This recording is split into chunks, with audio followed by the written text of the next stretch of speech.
మెల్లకని ఎప్పటికీ పోదు నీకు. ఇళ్ళ కళ్ళెత్తలంకనే దక్కుని సావు. ఈ ఊర్లో ఎవరికైనా బాధ అర్థం కాదు. Download and subscribe to ETV web.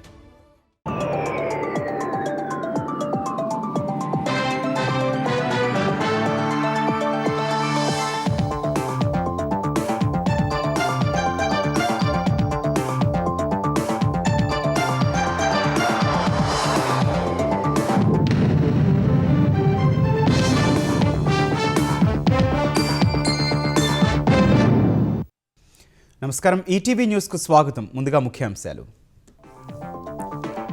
మధ్యప్రాచ్యంలో ఆగని దాడులు, ప్రతిదాడులు. ఇరాన్లో సైనిక మౌలిక సదుపాయాలను లక్ష్యం చేసుకున్న ఇజ్రాయెల్. అమెరికా స్థావరాలపై కొనసాగుతున్న ఇరాన్ దాడులు. ప్రత్యర్థి డ్రోన్లు, క్షిపణులను కూల్చేస్తున్న అగ్రరాజ్యం, మిత్రదేశాలు. హిందూ మహాసముద్రంలో ఐరిస్ డెనాపై దాడికి ప్రతీకారం తప్పదన్న ఇరాన్. అమెరికాకు పశ్చాత్తాపం తప్పదని హెచ్చరిక. రఘురామకృష్ణరాజు కస్టోడియల్ టార్చర్ కేసులో విచారణకు సునీల్ నాయక్. 5 రోజులు ప్రశ్నించనున్న గుంటూరు పోలీసులు. తెలంగాణ నుంచి రాజ్యసభ స్థానాలకు కాంగ్రెస్ అభ్యర్థుల నామినేషన్లు. పత్రాలు సమర్పించిన అభిషేక్ సింఘ్వి, వేం నరేందర్ రెడ్డి. రాజ్యసభకు వెళ్లనున్న నితీష్ కుమార్. ద్వైవార్షిక ఎన్నికల కోసం నామినేషన్ దాఖలు. బీహార్ కొత్త ముఖ్యమంత్రిపై తీవ్ర ఉత్కంఠ. ప్రతీకార టారిఫ్లపై డొనాల్డ్ ట్రంప్నకు మరో షాక్. సుంకాల సొమ్ము తిరిగి చెల్లించాలని న్యూయార్క్ కోర్టు కీలక తీర్పు.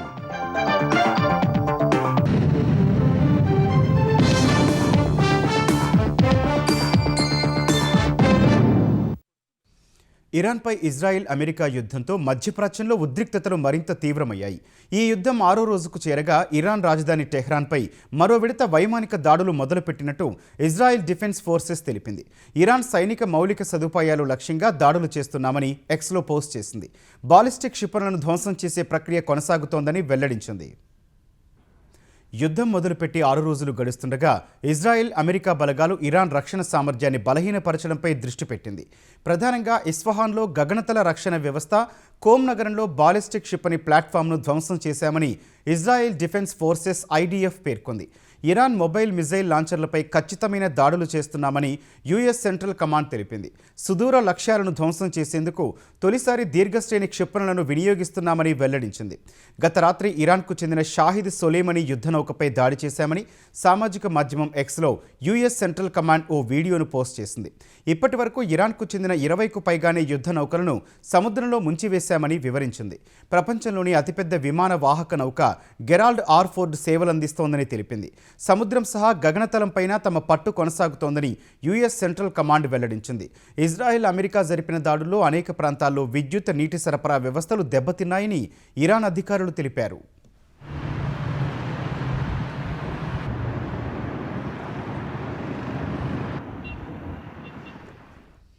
అమెరికా, ఇజ్రాయెల్ సంయుక్తంగా చేస్తున్న దాడులతో ఇరాన్లో భీతావహ పరిస్థితి నెలకొంది. రాజధాని టెహ్రాన్ సహా దేశమంతటా దాడులు జరుగుతున్నందున అక్కడి ప్రజలు ప్రతిరోజు భయంగా గడుపుతున్నారు. అనేక మంది ఇరాన్ పౌరులు రాజధాని టెహ్రాన్ను వీడి ఇతర ప్రాంతాలకు తరలి వెళ్తున్నారు.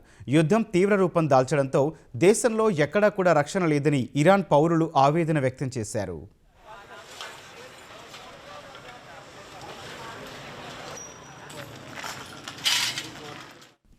అటు లెబనాన్లోని హెజ్బుల్లా మిలిటెంట్ సంస్థ లక్ష్యంగా ఇజ్రాయెల్ దాడులు కొనసాగుతున్నాయి. బీరూట్ సహా దక్షిణ శివారు ప్రాంతాలు బాంబు దాడులతో దద్దరిల్లుతున్నాయి. హెజ్బుల్లాకు చెందిన ఏరియల్ యూనిట్లను ధ్వంసం చేశామని ఐడిఎఫ్ తెలిపింది. బీరూట్లో జాతీయ రహదారిపై వెళ్తున్న కార్లపై డ్రోన్ దాడి జరిగింది.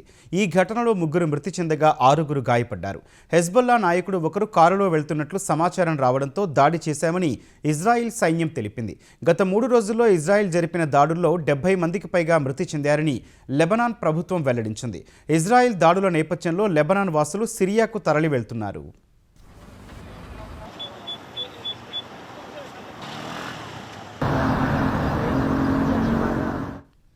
అటు హెజ్బుల్లా మిలిటెంట్లు కూడా ఏమాత్రం వెనక్కి తగ్గడం లేదు.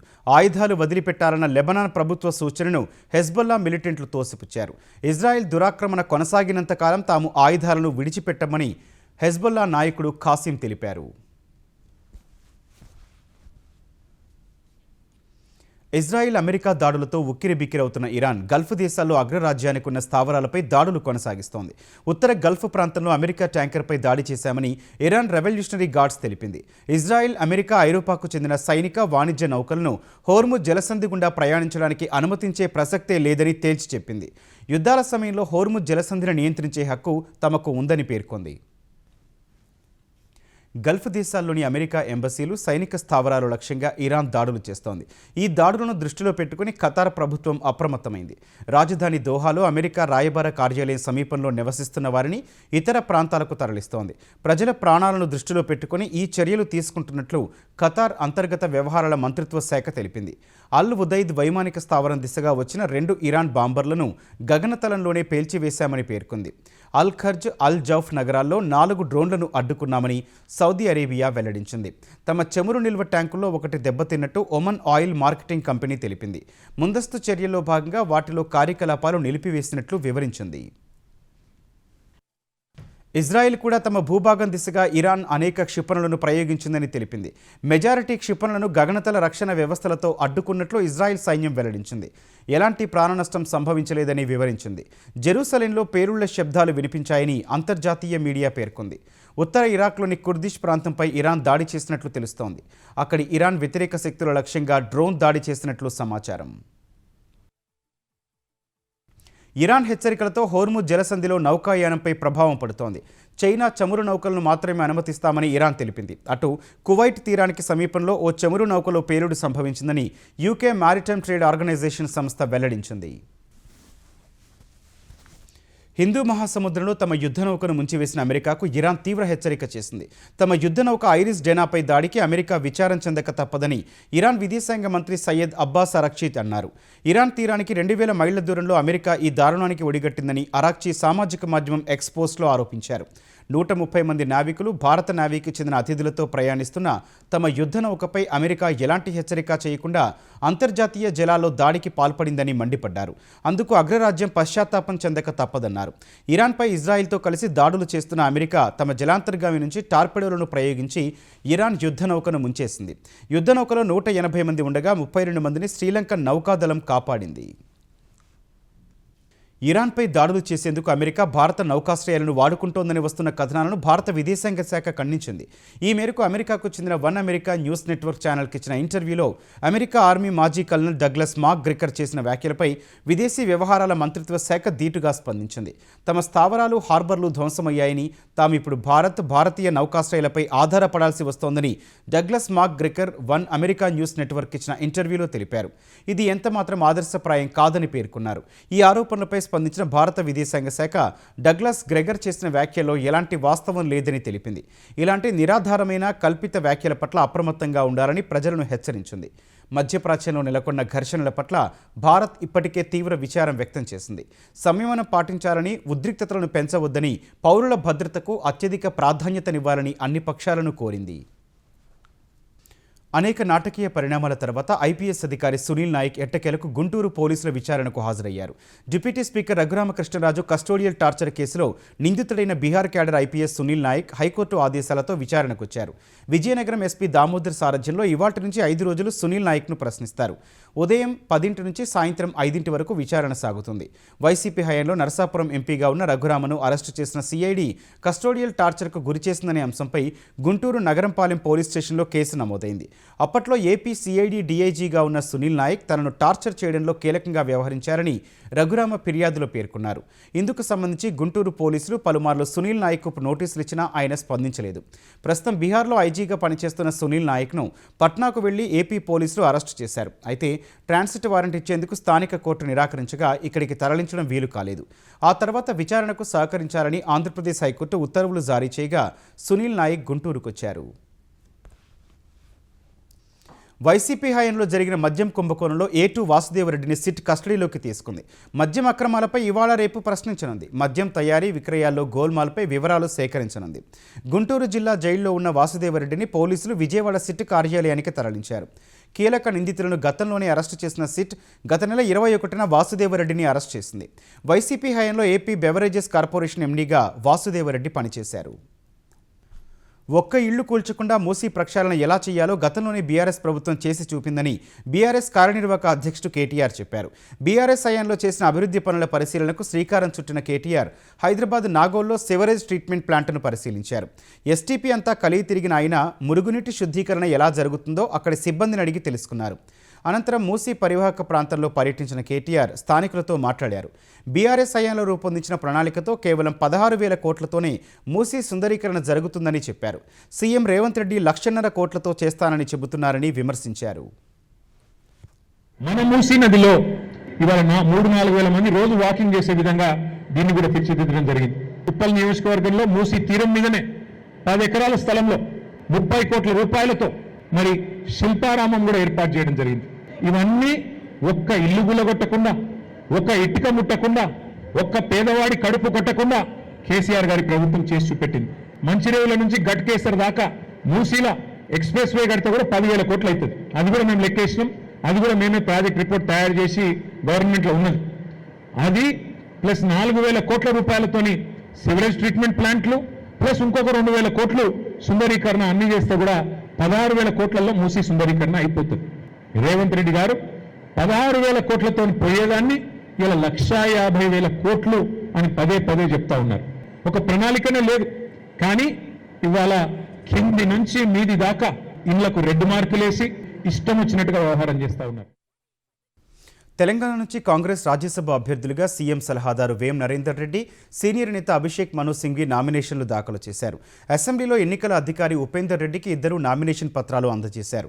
నామినేషన్ కార్యక్రమంలో టీపీసీసీ అధ్యక్షుడు మహేష్ కుమార్ గౌడ్, శాసనసభ వ్యవహారాల శాఖ మంత్రి శ్రీధర్ బాబు, మంత్రులు, ఎంపీలు, ఎమ్మెల్యేలు, ఎమ్మెల్సీలు పాల్గొన్నారు. అనంతరం సీఎం రేవంత్ రెడ్డి సమక్షంలో ఇద్దరు మరో సెట్ పత్రాలు సమర్పించారు. నామినేషన్ దాఖలకు ముందు ప్రభుత్వ సలహాదారు పదవికి వేం నరేందర్ రెడ్డి రాజీనామా చేశారు. అనంతరం టీపీసీసీ అధ్యక్షుడు మహేష్ కుమార్ గౌడ్ను మర్యాదపూర్వకంగా కలిశారు. వేం నరేందర్ రెడ్డికి కాంగ్రెస్ పార్టీ అధికారిక అభ్యర్థిగా మహేష్ కుమార్ గౌడ్ బీఫామ్ అందజేశారు. అనంతరం అసెంబ్లీకి వెళ్లి అభిషేక్ మను సింఘ్వితో పాటు నామపత్రాలు సమర్పించారు. ఏఐసీసీ అధ్యక్షులు శ్రీ మల్లికార్జున గారికి, సోనియా గాంధీ గారికి, రాహుల్ గాంధీ గారికి, కేసీ వేణుగోపాల్ గారికి, ఈ రాష్ట్ర ముఖ్యమంత్రి పెద్దలు రేవంత్ రెడ్డి గారికి, పిసిసి అధ్యక్షులు మహేష్ కుమార్ గౌడ్ గారికి, బట్టి విక్రమార్క గారికి, రాష్ట్ర మంత్రివర్గము, శాసనసభ్యులు, పార్లమెంట్ సభ్యులు, రాజ్యసభ సభ్యులు, ఎమ్మెల్సీలు, ముఖ్యంగా రాష్ట్రంలో ఉన్న కాంగ్రెస్ పార్టీ నాయకులు, కార్యకర్తలు అందరి సహకారంతో ఇవాళ రాజ్యసభ అభ్యర్థిగా, కాంగ్రెస్ పార్టీ అభ్యర్థిగా నాకు అవకాశం కల్పించినందుకు అందరికీ పేరు పేరున నా హృదయపూర్వక కృతజ్ఞతలు, నమస్కారాలు. తెలంగాణ నుంచి మళ్లీ రాజ్యసభకు వెళ్లడం సంతోషంగా ఉందని కాంగ్రెస్ అభ్యర్థి అభిషేక్ మను సింఘ్వి అన్నారు. అసెంబ్లీలో నామినేషన్ దాఖలు చేసిన అనంతరం ఆయన గాంధీ భవన్లో మాట్లాడారు. అసెంబ్లీలో నామినేషన్ వేయడం కంటే గాంధీ భవన్కు రావడం సంతోషంగా ఉందన్నారు. పార్టీ చిహ్నంగా గాంధీ భవన్ అభివర్ణించిన అభిషేక్ మను సింఘ్వి పార్టీ లేకుండా ప్రభుత్వం లేదన్నారు. That I have the privilege and the special opportunity to serve this state again. Above all, heading this dynamic government and providing you with absolutely new initiatives every week. जो इतने सारे नए initiatives लिए जा रहे हैं सरकार द्वारा, पार्टी स्तर पे, तो मैं आशा और विश्वास करता हूं कि वो सब जनहित में चलेगा, पब्लिक इंटरेस्ट से बढ़ेगा. బీహార్ ముఖ్యమంత్రి నితీష్ కుమార్, బీజేపీ జాతీయ అధ్యక్షుడు నితిన్ నబీన్ బీహార్ నుంచి రాజ్యసభకు నామినేషన్లు దాఖలు చేశారు. కేంద్ర హోంమంత్రి అమిత్ షా సమక్షంలో ఇరువురు నాయకులు అసెంబ్లీ కార్యదర్శికి నామపత్రాలు సమర్పించారు. బీహార్ను అత్యధిక కాలం పాలించిన ముఖ్యమంత్రిగా రికార్డు సృష్టించిన నితీష్ కుమార్ సీఎం పదవికి రాజీనామా చేయనున్నారు. ఈ విషయాన్ని ఆయన ఈ ఉదయం సామాజిక మాధ్యమం ఎక్స్లో ప్రకటించారు. త్వరలో బీహార్లో ఏర్పడనున్న నూతన ప్రభుత్వానికి తన సహకారం, మార్గదర్శకత్వం ఉంటుందని తెలిపారు. బీహార్ శాసనసభ, శాసన మండలితో పాటు పార్లమెంటు ఉభయ సభల్లోనూ సభ్యుడిగా ఉండాలనేది తన ఆకాంక్ష అని నితీష్ కుమార్ రాసుకొచ్చారు. భవిష్యత్తులోనూ బీహార్ అభివృద్ధికి కృషి చేస్తానని తెలిపారు. నితీష్ కుమార్ సీఎంగా రాజీనామా చేసిన తర్వాత బీజేపీ నేతృత్వంలో బీహార్లో కొత్త ప్రభుత్వం ఏర్పడనుంది. బీజేపీ నుంచి బీహార్ సీఎం రేసులో డిప్యూటీ సీఎం సామ్రాట్ చౌదరి, కేంద్ర మంత్రి నిత్యానంద రాయ్ పేర్లు వినిపిస్తున్నాయి. మధ్యప్రదేశ్, రాజస్థాన్, ఢిల్లీలో మాదిరిగా ప్రముఖుల నేతలను కాకుండా సాధారణ నాయకుల్నే బీజేపీ సీఎంగా చేయవచ్చనే ప్రచారం కూడా వినిపిస్తోంది. రోడ్ల విస్తరణకు అడ్డంగా ఉన్నాయంటూ 100 ఏళ్ల పైబడిన చెట్లను కొట్టేయడం ఆవేదన కలిగిస్తోందని స్పీకర్ అయ్యన్న పాత్రుడు అసెంబ్లీలో చర్చ సందర్భంగా ప్రస్తావించారు. వృక్షాలను కొట్టేయకుండా తన నియోజకవర్గంలో వేరే చోట నాటిస్తే చిగురించాయని ఆయన చెప్పారు. దీనిపై స్పందించిన ఉప ముఖ్యమంత్రి పవన్ కళ్యాణ్ రోడ్డుపై కొట్టేసిన చెట్లను తిరిగి నాటేలా ఒక పాలసీని రూపొందిస్తామని చెప్పారు. అంటే అది రాష్ట్రంలో ఇటువంటి పెద్ద చెట్లు 120 సంవత్సరాల చెట్లు కాబట్టి ఆ చెట్లను వేరే చోట ప్లాంటేషన్ చేయడానికి ఒక ఆలోచన చేస్తే బాగుంటుందని నా ఉద్దేశం. ముఖ్యంగా బాగా ఒక 140 సంవత్సరాలు 100 సంవత్సరాలు బాగా ఎదిగిన చెట్లని రోడ్ల విస్తరణ కోసం వాటిని తీసేస్తూ ఉంటాం. పర్యావరణ ప్రేమికుడిగా అది నాకు కూడా మీలాగే చాలా బాధ కలిగిస్తుంది. ఇది ఖచ్చితంగా దీనికి ఒక పాలసీ అయితే తీసుకొస్తాం. సామాజిక బాధ్యతగా ఒక పర్యావరణం మన సంరక్షించుకున్న బాధ్యతగా దాన్ని ఖచ్చితంగా మీకు ఒక 1 monthలో దీన్ని ఒక ప్రాపర్ పాలసీకి ఎలా తీసుకొచ్చి ఆల్రెడీ దాన్ని చేస్తాం అధ్యక్ష. గౌరవ సభ్యులందరికీ మీ ద్వారా తెలియజేస్తాం. గోదావరి డెల్టా సిస్టమ్ పరిధిలో డ్రైన్ల ఆధునీకరణకు, ముంపు సమస్య నివారణకు ప్రభుత్వం చర్యలు చేపట్టిందని ఏపీ జలవనరుల శాఖ మంత్రి నిమ్మల రామానాయుడు తెలిపారు. ఇందులో భాగంగా 13.4 కోట్లు కేటాయించి లైడార్ సర్వే పూర్తి చేశామని, డిపిఆర్ సిద్ధం చేస్తున్నామని వివరించారు. గోదావరి సెంట్రల్ డెల్టాలో డ్రైనేజీ వ్యవస్థపై అసెంబ్లీలో రూల్ 344 ప్రకారం జరిగిన చర్చలో మంత్రి ఈ మేరకు వెల్లడించారు. కేసీ కెనాల్ ఆయకట్టు రైతులకు ఇబ్బంది లేకుండా సాగునీరు సరఫరా చేసేందుకు అన్ని మార్గాలు అన్వేషిస్తున్నట్లు మంత్రి నిమ్మల తెలిపారు. ఆళ్లగడ్డ నియోజకవర్గంలో కేసీ కెనాల్ కింద సాగు చేస్తున్న రైతులు నీరందక అవస్థలు పడుతున్నారని ఎమ్మెల్యే భూమా అఖిలప్రియ అసెంబ్లీలో ప్రస్తావించారు.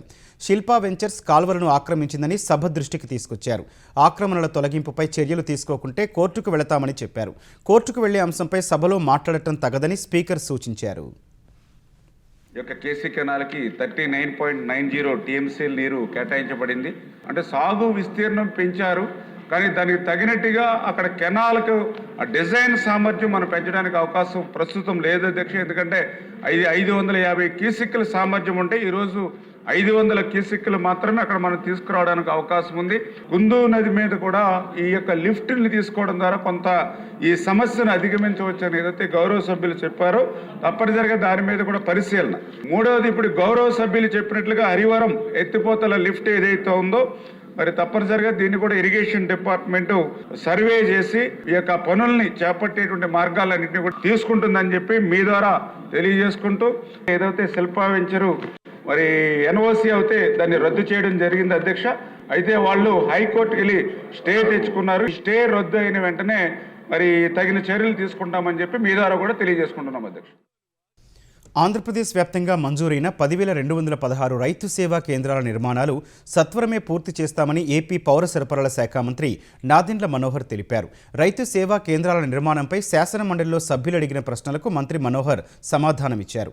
2057 రైతు సేవా కేంద్రాల నిర్మాణాలు వివిధ దశల్లో ఉన్నట్లు చెప్పారు. పలు కేంద్ర పథకాలను వినియోగించుకుని అసంపూర్తిగా ఉన్న అన్ని రైతు సేవా కేంద్రాలను సత్వరమే పూర్తి చేసేలా చర్యలు తీసుకోనున్నట్లు తెలిపారు.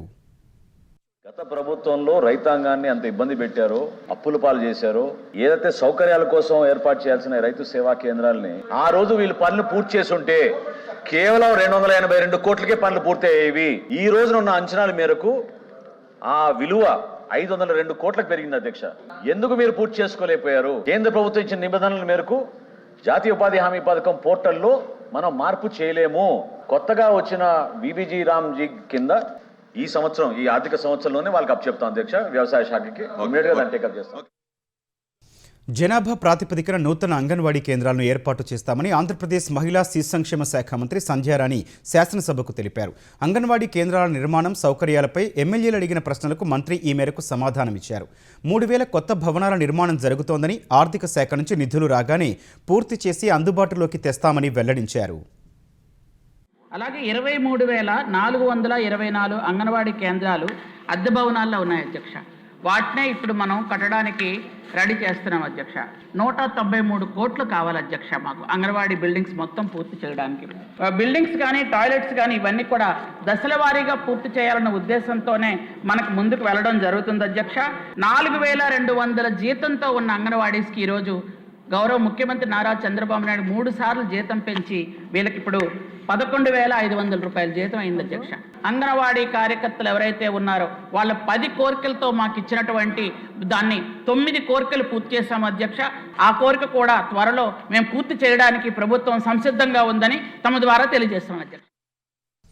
పెరుగుతున్న విద్యుత్ డిమాండ్కు అనుగుణంగా ఆంధ్రప్రదేశ్ వ్యాప్తంగా అవసరమైన చోట సబ్స్టేషన్లు నిర్మిస్తున్నట్లు ఏపీ విద్యుత్ శాఖ మంత్రి గొట్టిపాటి రవికుమార్ తెలిపారు. శాసనసభలో విద్యుత్ సరఫరా, సబ్స్టేషన్లు తదితర అంశాలపై సభ్యులు అడిగిన ప్రశ్నలకు మంత్రి సమాధానమిచ్చారు.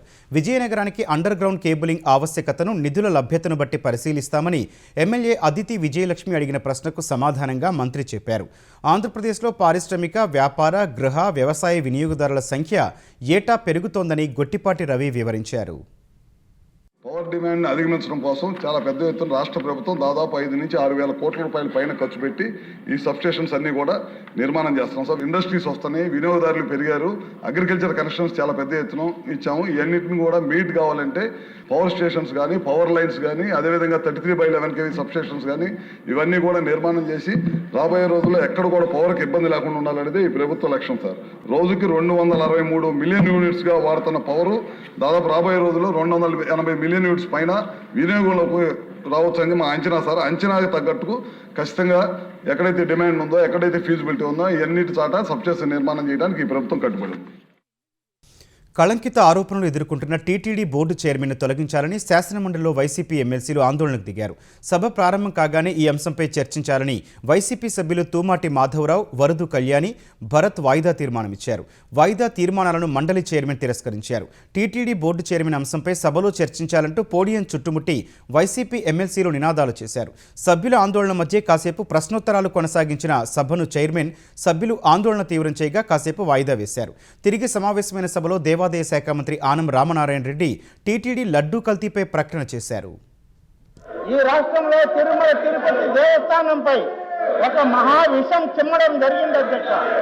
59,71,000 కేజీల కల్తీ నెయ్యిని కొనింది ఎవరు అధ్యక్ష? 234 కోట్ల రూపాయలు ధనాన్ని దుర్వినియోగం చేసి దోపిడీకి గురి చేసినటువంటి వాళ్ళు ఇవాళ నీతులు చెప్తుంటే వినాల్సి వస్తుంది అధ్యక్ష. తిరుమల హిందూ ధర్మం పట్ల జగన్మోహన్ రెడ్డి నాటి ముఖ్యమంత్రి చేసిన పాపాలే ఇవాళ వాళ్ళకి శాపాలుగా మారాయి అధ్యక్ష. అసెంబ్లీ లాబీలో వాయిదా తీర్మానంపై వైసీపీ సభ్యుల మధ్య స్వల్ప వాగ్వాదం జరిగింది. వరదు కళ్యాణి పేరుతో వాయిదా తీర్మానం ఇవ్వగా మండలికి ఆమె ఆలస్యంగా రావడంపై లేళ్ల అప్పిరెడ్డి ఆగ్రహం వ్యక్తం చేశారు. ఆమె పేరుతో వాయిదా తీర్మానం ఇచ్చినప్పుడు సభలో ఉండాల్సిన పని లేదా అని లేళ్ల అప్పిరెడ్డి ప్రశ్నించారు. తీర్మానం ఇచ్చిన వాళ్లు సభలో లేకుంటే ఎలా అని చైర్మన్ కూడా తటపటాయించారని చెప్పారు. ఈ దశలో తన పేరుపై ఇవాళ వాయిదా తీర్మానం ఇస్తున్నప్పుడు ముందస్తు సమాచారం ఎందుకు ఇవ్వలేదంటూ వరదు కళ్యాణి లేళ్ల అప్పిరెడ్డిని ప్రశ్నించారు. ఆంధ్రప్రదేశ్ శాసనసభ 2 బిల్లులకు ఆమోదం తెలిపింది. జేఎన్టీయూ జీవీ, జేఎన్టీయూ కే మధ్య ఉద్యోగుల విభజన కోసం తెచ్చిన సవరణ బిల్లులను మంత్రి లోకేష్ లేకపోవడంతో రెవెన్యూ మంత్రి అనగాని సభలో ప్రవేశపెట్టారు. అనంతరం సభ్యులు ఆమోదం తెలిపారు. మోటారు వాహనాలపై రహదారి భద్రత పన్ను 10% పెంచే చట్ట సవరణ బిల్లుకు శాసనసభ ఆమోదం లభించింది. మంత్రి మండిపల్లి రాంప్రసాద్ రెడ్డి బిల్లు ప్రవేశపెట్టారు. రహదారుల భద్రత, ప్రమాదాల్లో మరణాలు తగ్గించేందుకు సెస్ ఉపయోగపడుతుందని చెప్పారు. శాసనసభలో ఆమోదించి పంపిన ఏపీ అగ్నిమాపక సేవల సవరణ బిల్లు 2026, ఆంధ్రప్రదేశ్ జన విశ్వాస్ సవరణ బిల్లు 2006కు శాసన మండలి ఆమోదం తెలిపింది. అసెంబ్లీ బడ్జెట్ సమావేశాలను ప్రత్యక్షంగా చూడటంపై పాఠశాల విద్యార్థులు హర్షం వ్యక్తం చేస్తున్నారు. ప్రతిరోజు అసెంబ్లీ జరిగే సమయంలో సుమారు 10 పాఠశాలల విద్యార్థులు గ్యాలరీలో కూర్చొని చూసే విధంగా స్పీకర్ అయ్యన్న పాత్రుడు ఏర్పాట్లు చేయించారు. ఈ మేరకు ప్రతిరోజు విద్యార్థులు శాసనసభ సమావేశాలను చూస్తుండగా ఇవాళ 19 పాఠశాలలకు చెందిన 573 మంది సమావేశాలకు హాజరయ్యారు. ప్రస్తుత సమావేశాలను ఇప్పటి వరకు 154 పాఠశాలలకు చెందిన 5,615 మంది విద్యార్థులు ప్రత్యక్షంగా వీక్షించారు. అసెంబ్లీ ప్రివిలేజ్ కమిటీ విచారణకు సాక్షి ప్రతినిధులు మరోసారి గైర్హాజరయ్యారు. కోర్టు ఖర్చు, శిక్షణ తుస్సు అంటూ గతేడాది ఫిబ్రవరిలో సాక్షిలో ఓ కథనం వేశారు. ఈ కథనంతో శాసనసభ సహా ఎమ్మెల్యేల ప్రతిష్ట దిగజార్చారంటూ నందికొట్కూరు ఎమ్మెల్యే జయసూర్య సాక్షిపై సభా హక్కుల సంఘానికి ఫిర్యాదు చేశారు. దీనిపై సాక్షి ప్రతినిధులు హైకోర్టును ఆశ్రయించారు. కోర్టు ఉత్తర్వులు ఉన్నాయంటూ గతేడాది నవంబర్లో కమిటీ ముందు విచారణకు రాలేదు. మరోసారి ప్రివిలేజ్ కమిటీ సమన్లు పంపింది. అయితే సాక్షి ప్రతినిధులు విచారణకు హాజరు కాకుండా అసెంబ్లీ సెక్రటరీ జనరల్కు వివరణ పత్రం పంపినట్లు తెలిసింది. కమిటీ ముందు హాజరు కావాలని కోర్టు ఆదేశించలేదని, ప్రస్తుతం కేసు కోర్టు పరిధిలో ఉన్నందున విచారణకు రావాల్సిన అవసరం ఏముందని వివరణ పత్రంలో పేర్కొన్నట్లు సమాచారం. అమెరికా అధ్యక్షుడు డొనాల్డ్ ట్రంప్కు టారిఫ్ల అంశంపై మరో గట్టి షాక్ తగిలింది. సుంకాల సొమ్ము తిరిగి చెల్లించాలని న్యూయార్క్లోని ట్రేడ్ కోర్టు తీర్పిచ్చింది. 1977 అంతర్జాతీయ అత్యవసర ఆర్థిక అధికారాల చట్టం ద్వారా ట్రంప్ గతేడాది విధించిన ప్రతీకార సుంకాలను అమెరికా సుప్రీంకోర్టు ఇటీవల రద్దు చేసింది.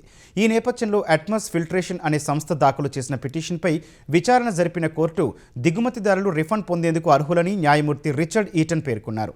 ట్రంప్ విధించిన టారిఫ్లు చెల్లవని ఇటీవల సుప్రీంకోర్టు తీర్పు ఇచ్చినప్పటికీ రిఫండ్లపై స్పష్టత ఇవ్వలేదు. న్యూయార్క్ కోర్టు తీర్పుతో రిఫండ్పై స్పష్టత వచ్చింది. ఈ తీర్పును సవాల్ చేయనున్నట్లు ట్రంప్ తరపు న్యాయవాది పేర్కొన్నారు. ట్రంప్ సర్కారు డిసెంబర్ మధ్య వరకు $130 బిలియన్ వరకు సుంకాల ద్వారా వసూలు చేసింది. అటు సుప్రీంకోర్టు తీర్పు తర్వాత ప్రపంచ దేశాలపై ట్రంప్ విధిస్తానన్న 15% సుంకాలు ఈ వారంలో అమల్లోకి రావచ్చని అమెరికా ట్రెజరీ కార్యదర్శి స్కౌట్ బెసెంట్ తెలిపారు. నేపాల్లో సార్వత్రిక ఎన్నికల పోలింగ్ కొనసాగుతోంది. జెన్జీ ఉద్యమం తర్వాత జరుగుతున్న తొలి ఎన్నికలు కావడంతో నేపాల్ ఎన్నికల సంఘం పటిష్ట బందోబస్తు మధ్య పోలింగ్ నిర్వహిస్తోంది. ఉదయం 7 గంటలకు ప్రారంభమైన పోలింగ్ సాయంత్రం 5 గంటలకు ముగియనుంది. 275 స్థానాలకు ఎన్నిక జరుగుతుండగా 3135 మంది అభ్యర్థులు పోటీ చేస్తున్నారు. నేపాల్ తాత్కాలిక ప్రధాని సుశీలా కార్కీ కాఠ్మండు శివారు ప్రాంతంలోని పోలింగ్ కేంద్రంలో ఓటు వేశారు. పోలింగ్ ప్రశాంతంగా సాగుతోందని నేపాల్ ఎన్నికల కమిషన్ అధికార ప్రతినిధి నారాయణ ప్రసాద్ తెలిపారు. కంట్రోల్ రూమ్ నుంచి ఎన్నికల ప్రక్రియను నిరంతరం పర్యవేక్షిస్తున్నామని చెప్పారు. మధ్యాహ్నం 12 గంటల వరకు 18% పోలింగ్ నమోదైందని వెల్లడించారు. పోలింగ్ ముగిసిన వెంటనే ఓట్ల లెక్కింపు చేపడతామని అన్నారు. అవినీతి, బంధుప్రీతికి వ్యతిరేకంగా గతేడాది సెప్టెంబర్లో నేపాల్ యువత పెద్ద ఎత్తున ఆందోళన చేపట్టింది. ఫలితంగా కేపీ శర్మ ఓలీ ప్రధానమంత్రి పదవికి రాజీనామా చేశారు. ఆ తర్వాత సుశీలా కార్కీ తాత్కాలిక ప్రధానిగా బాధ్యతలు చేపట్టారు. ముఖ్యాంశాలు మరోసారి. మధ్యప్రాచ్యంలో ఆగని దాడులు, ప్రతిదాడులు. ఇరాన్లో సైనిక మౌలిక సదుపాయాలను లక్ష్యం చేసుకున్న ఇజ్రాయెల్. అమెరికా స్థావరాలపై కొనసాగుతున్న ఇరాన్ దాడులు. ప్రత్యర్థి డ్రోన్లు, క్షిపణులను కూల్చేస్తున్న అగ్రరాజ్యం, మిత్రదేశాలు. హిందూ మహాసముద్రంలో ఐరిస్ డెనాపై దాడికి ప్రతీకారం తప్పదన్న ఇరాన్. అమెరికాకు పశ్చాత్తాపం తప్పదని హెచ్చరిక. రఘురామకృష్ణరాజు కస్టోడియల్ టార్చర్ కేసులో విచారణకు సునీల్ నాయక్. 5 రోజులు ప్రశ్నించనున్న గుంటూరు పోలీసులు. తెలంగాణ నుంచి రాజ్యసభ స్థానాలకు కాంగ్రెస్ అభ్యర్థుల నామినేషన్లు. పత్రాలు సమర్పించిన అభిషేక్ సింఘ్వి, వేం నరేందర్ రెడ్డి. రాజ్యసభకు వెళ్లనున్న నితీష్ కుమార్. ద్వైవార్షిక ఎన్నికల కోసం నామినేషన్ దాఖలు. బీహార్ కొత్త ముఖ్యమంత్రిపై తీవ్ర ఉత్కంఠ. ప్రతీకార టారిఫ్లపై డొనాల్డ్ ట్రంప్కు మరో షాక్. సుంకాల సొమ్ము తిరిగి చెల్లించాలని న్యూయార్క్ కోర్టు కీలక తీర్పు.